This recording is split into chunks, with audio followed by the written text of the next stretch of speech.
because we were talking about this before the service, because of the intimacy, the relative smallness of this castle, it still had an enormous power.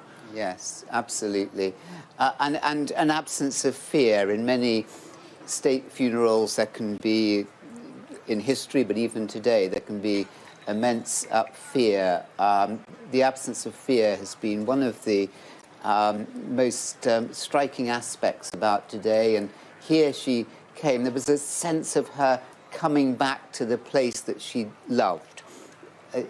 This place, it's like checkers for the Prime Minister, and number 10 is like the office. This is her home. And it was beautifully done as we revisit this, it was only an hour and a bit ago. The transition, this is the long walk, 2 3/4 miles or so into Windsor Castle. And there, so many members of the public.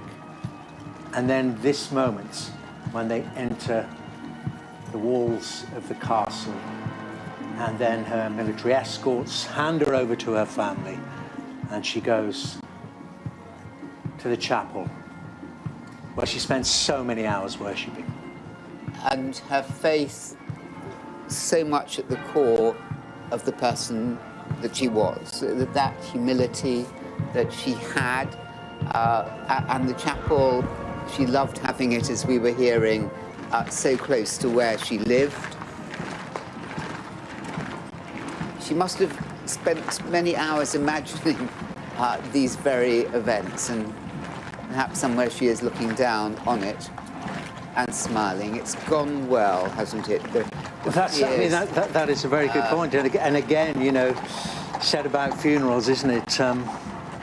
How nice it would have been. I know it sounds silly, but you know, to have had the deceased there, they would have loved it. They would have loved to have seen all the people and the event. But I mean, Laura, on that, we know Her Majesty the Queen spent many months and years deeply involved in the planning of this. Yes, the order of service, this committal service, we know was discussed at length with the Queen for a long time, over a number of years. And look at the crowds, though, that came, the long walk. Look at the framing of that, the long walk, and the crowd stretching back, as I say, nearly 3 miles, just under 3 miles. Thousands of people, tens of thousands of people there. I mean, it's a long walk and a very, very small view, I would have thought, for people at the back, but just being there, I think, enough. And it's interesting, then the corgi moment, that's Mick and Sandy. Mick, named after a loch on the Balmoral estate. Queen known for her love of dogs, particularly the Pembrokeshire corgi. And there they are, watching. They didn't know she was the Queen, it was always said. But a beautiful personal moment, that. And I love to think that perhaps is one of the moments the Queen herself had requested, maybe. What must have been going through his mind, the King? What, Sir Anthony, I mean, what a 10 days he has had. Yes, and he didn't know that it was coming, and then suddenly to find that, and to have all the responsibility, and everything that happens is reminding him how much weight is on his shoulders. All the visitors, all the symbols, the taking off of the sceptre and orb and the imperial crown, it's all making him think, I'm going to have to take this on, I'm going to have to make my own mark, while at the same time he's coping, as we often say, with his personal grief and that of his children, which he'll also be taking on his shoulders. And Laura, can you explain to us, once again we see the Duke of York and the Duke of Sussex not in their military uniforms. We'd seen that earlier in some of the processions, but then for the vigils, they did wear them. Yes, as a special exception. They are no longer full-time working royals, so no military uniforms for either of them.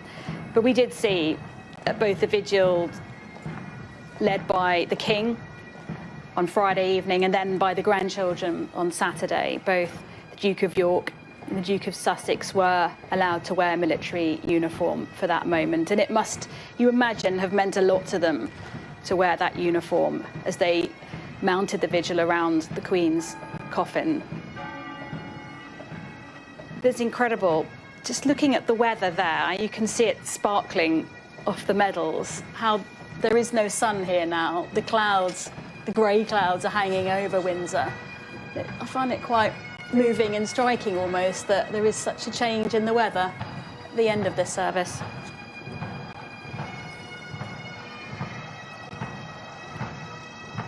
And Sir Anthony, just a thought, given the size of the audience, we know how many billions of eyeballs will have been.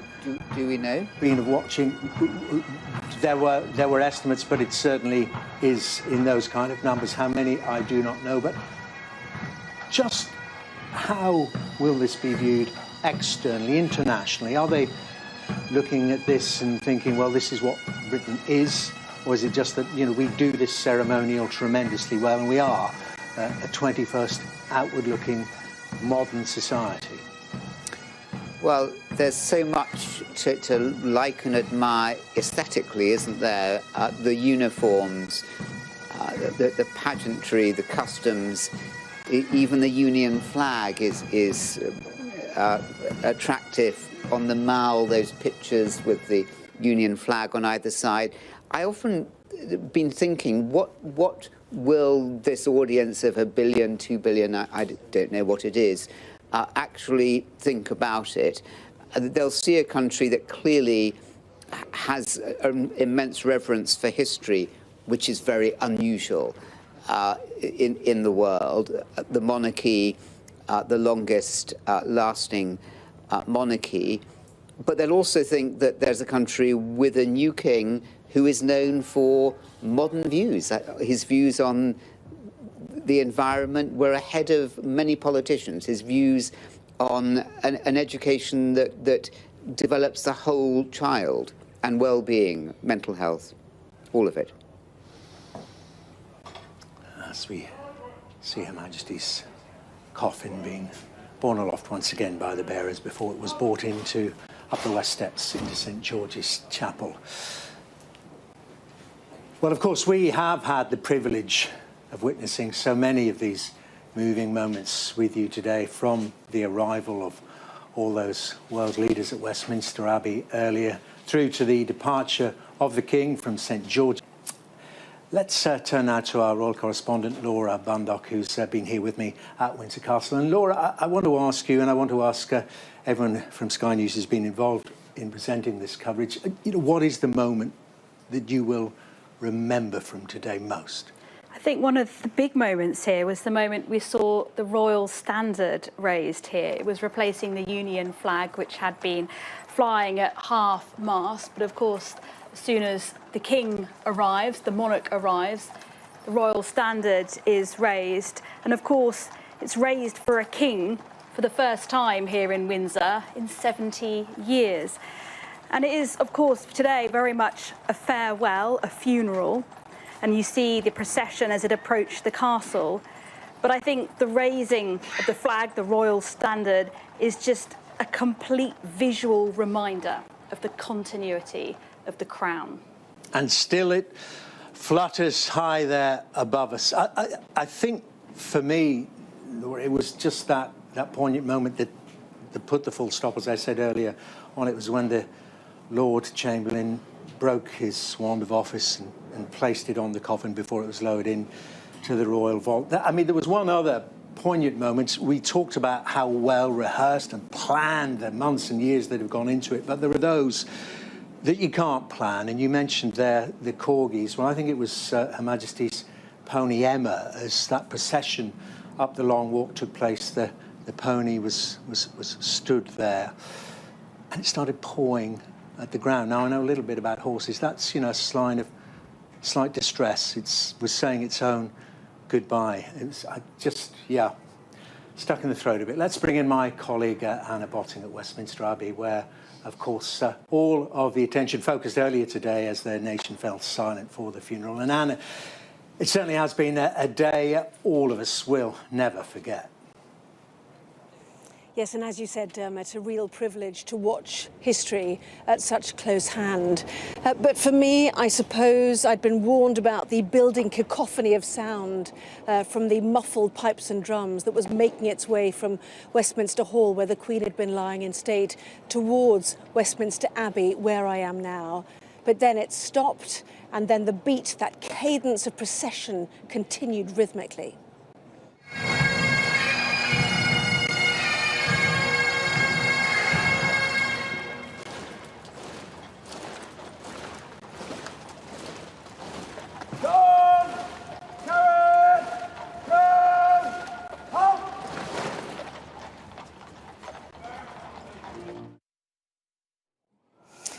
And then these sailors, those Royal Naval ratings who had brought the state gun carriage to a stop, caps off, bowed their heads.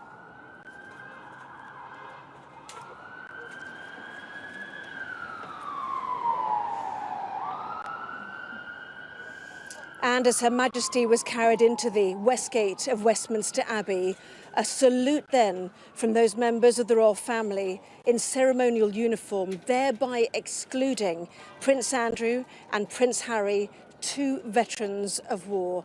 And that for me was a reminder of the, at times, disunity and difficulty of and for this family at a time of unity for all. Our royal correspondent Rhiannon Mills is here with me now, and we watched, did we not, from this spot. What struck you? I think I always wondered how on earth would we possibly do justice to a woman who was so remarkable and inspired so much love and devotion. Nothing that she ever fought for, but it just organically grew. And I think the moment that I found out how the tone of all this was going to play out was when we saw the coffin first being taken into Westminster Abbey.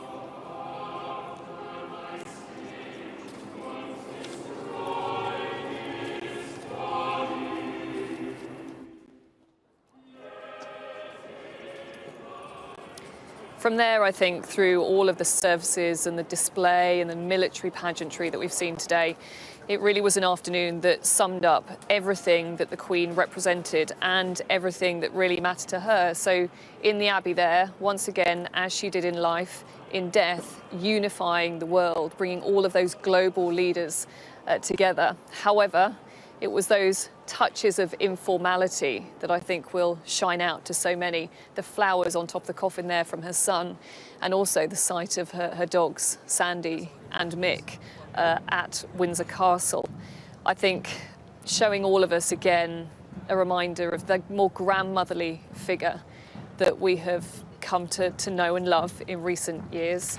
A mother and a grandmother who was so greatly loved, but also showing us that despite what she would have rather have been doing in life, she was constantly devoted to serving us and to serving the nation. Well, Alistair Bruce, you have taken us through so much of today. There must be so many moments for you that stand out. Well, I think it was just really special when the procession was making its way down the Mall and the Queen was, as it were, looked at by King George VI and Queen Elizabeth, the Queen Mother, from their statues, as if to say how proud they were, and for the present King and Queen Consort to look on with great move in their minds as they saw everything take place. And I think, for me, all of that just caught the back of the throat.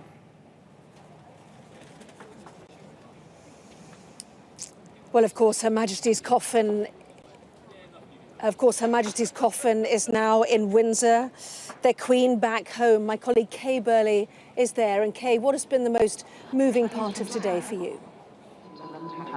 It's really difficult to choose, isn't it, Anna? So many looking up the long walk behind me, of course, when we saw the coffin come up the long walk, 100,000 people standing in silence to pay tribute to their Queen. But I suppose if I had to choose one, it would be the moment for me when attention turned to Wellington Arch, right in the centre of town. The arch the centre of Hyde Park Corner. Normally 6 lanes of vehicle confusion. Today, military precision saw Her Majesty's coffin brought to the central arch, where she was transferred from a naval gun carriage to the state hearse before her onward journey here to Windsor Castle. Atop Wellington Arch, as many of us will know, is a statue of Boadicea, the warrior queen. Beneath, Queen Elizabeth II, who led her people for more than 70 years with strength, faith, honour and compassion, was on her way to her final resting place alongside her beloved husband, the Duke of Edinburgh. And in less than an hour's time, she will be reunited with the love of her life, a moment that we can all reflect on, I think, as we head home this evening.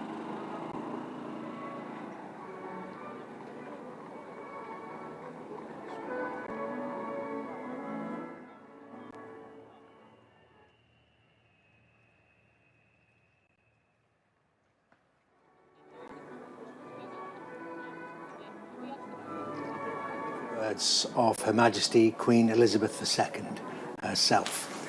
In her very first televised Christmas message, it was back in 1957, when she quoted from John Bunyan's epic poem, The Pilgrim's Progress. And this is the quotation she chose. "My sword," she said, "I give to him that shall succeed me in my pilgrimage, and my courage and skill to him that can get it. My marks and scars."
Hello, good evening. We're live at Windsor Castle as the nation and the world says farewell to Britain's longest-serving monarch. Thousands of people lined the Long Walk here in Windsor as the coffin was brought to St George's Chapel for a service of committal. And at 7:30 this evening, members of the royal family will gather for a private interment of Queen Elizabeth. But it was much earlier in the day that proceedings began, with the King leading a procession behind the late monarch's coffin on a gun carriage to Westminster Abbey for a state funeral. The Archbishop of Canterbury told the congregation the Queen was joyful, present, touching a multitude of lives. Well, the service at Westminster Abbey was attended by around 2,000 people, including members of royal families from across Europe and politicians from around the world.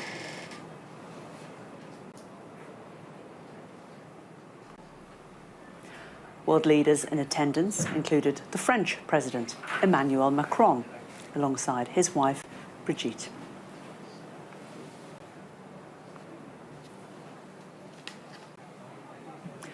The President of the United States, Joe Biden, and the First Lady, Jill Biden, joined the mourners.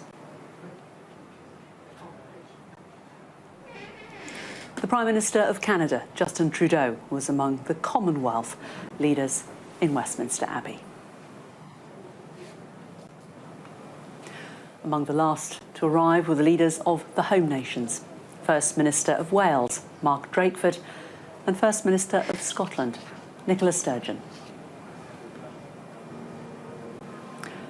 Former Prime Ministers Sir John Major, Tony Blair, Gordon Brown, David Cameron, Theresa May and Boris Johnson arrived next.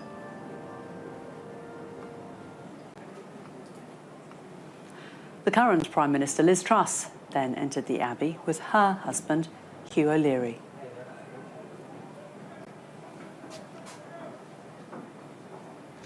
Before senior members of the royal family made their way into Westminster Abbey. Led by the Queen Consort Camilla and the Princess of Wales, with Prince George and Princess Charlotte.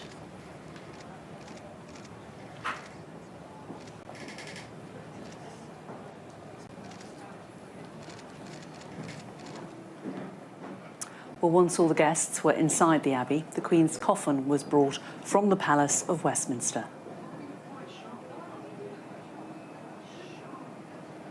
At the King's request, the wreath on top of the coffin contained foliage of rosemary, English oak and myrtle, and flowers in shades of gold, pink and deep burgundy with touches of white, cut from the gardens of royal residences.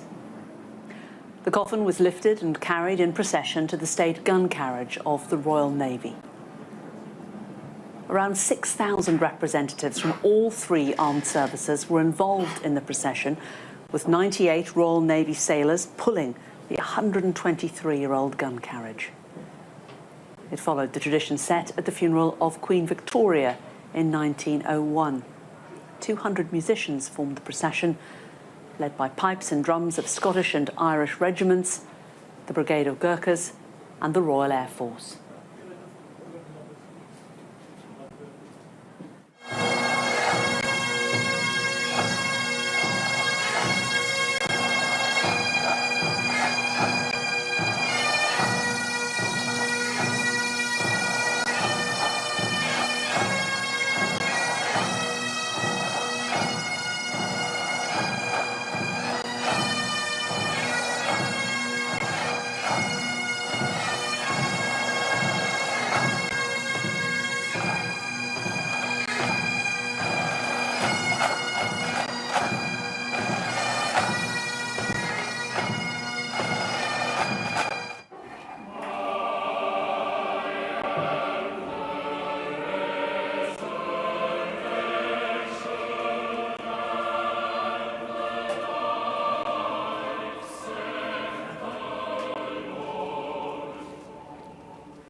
Much of the music was selected for its special significance to Queen Elizabeth II.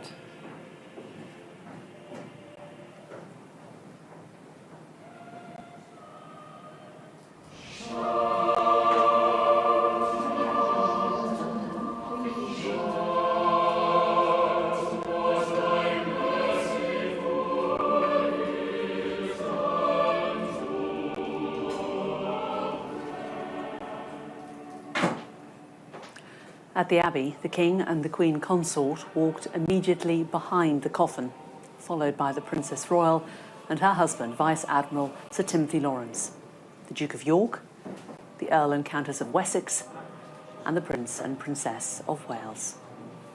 Prince George and Princess Charlotte walked with their parents, followed by the Duke and Duchess of Sussex and other members of the royal family.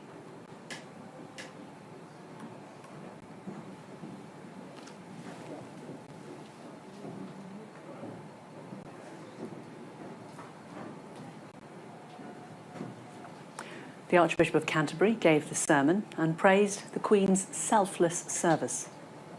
She was joyful, present to so many, touching a multitude of lives.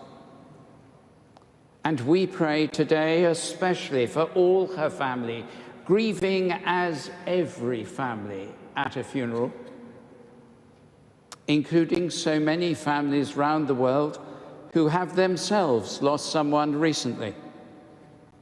But in this family's case, doing so in the brightest spotlight. May God heal their sorrow. May the gap left in their lives be marked with memories of joy and life.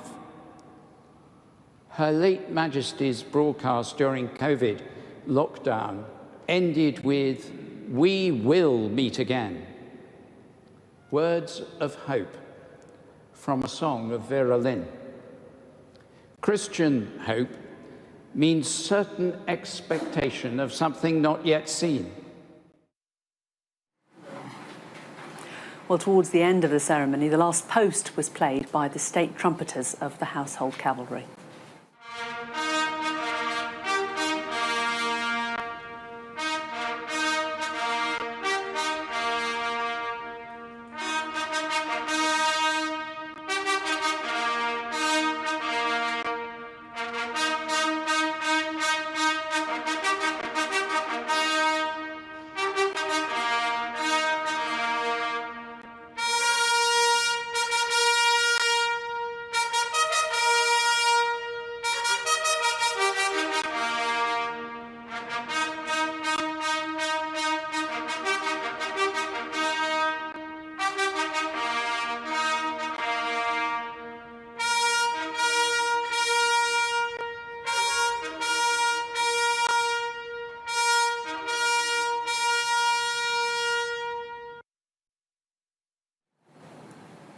The last post was followed by a 2-minute silence.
The Queen's coffin was removed from the Abbey ahead of a second procession to Windsor for a committal service and the Queen's interment.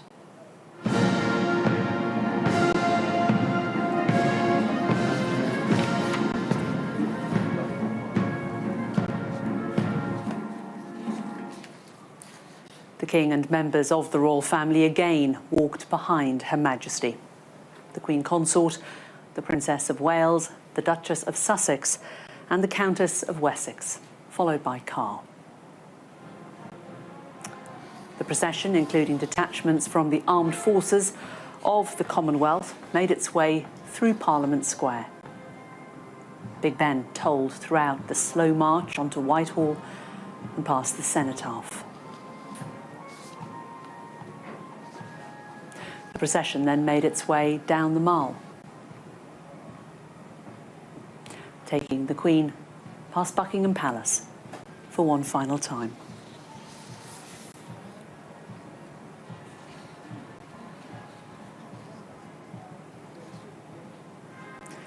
At Wellington Arch, the coffin was transferred to the State hearse ahead of its journey to Windsor.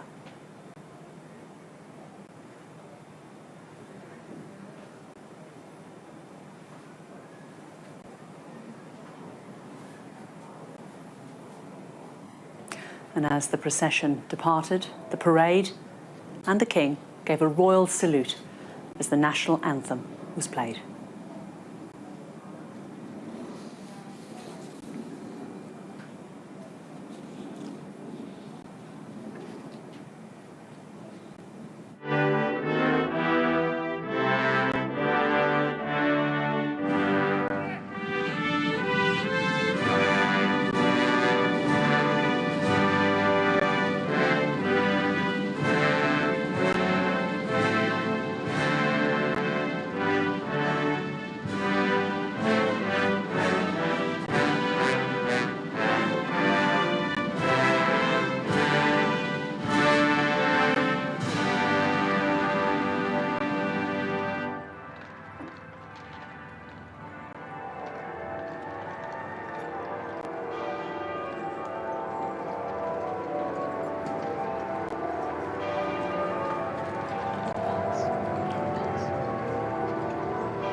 Well, huge crowds lined the 30-mile route to Windsor, applauding and throwing flowers as the procession went by.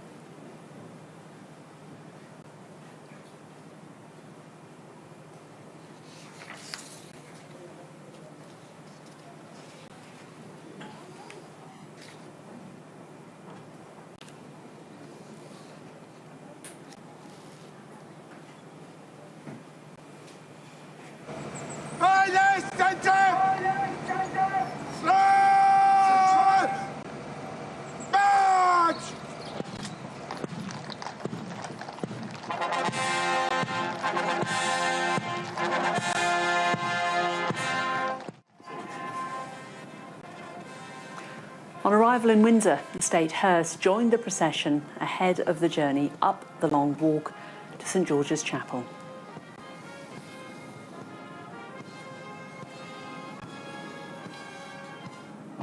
The procession was led by a dismounted detachment of the Household Cavalry, with pipers and drums and a band from the Coldstream Guards.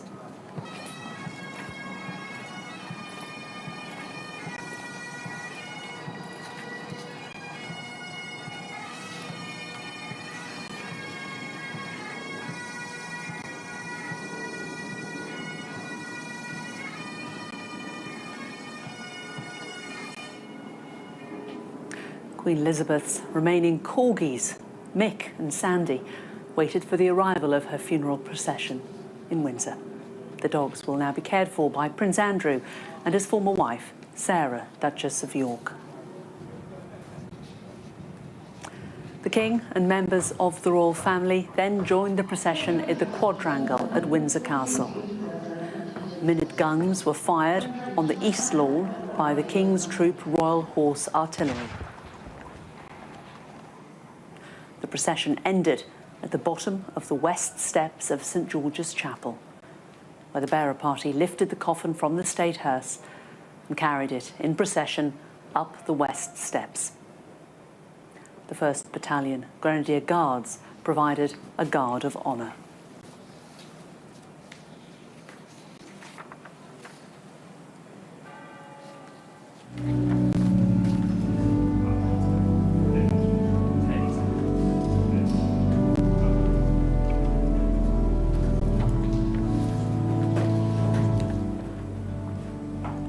The King and senior royals followed the coffin inside for the committal service.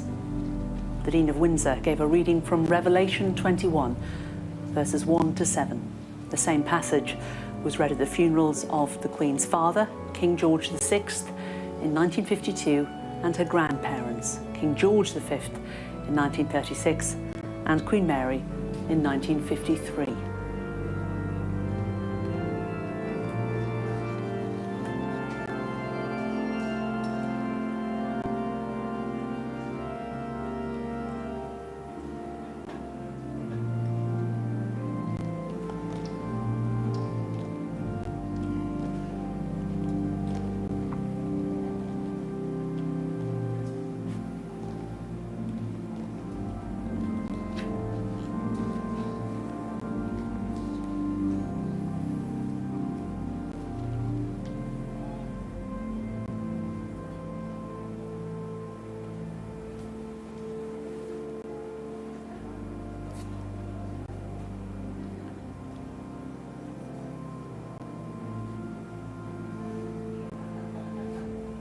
I am Alpha and Omega, the beginning and the end. I will give unto him that is athirst of the fountain of the water of life freely.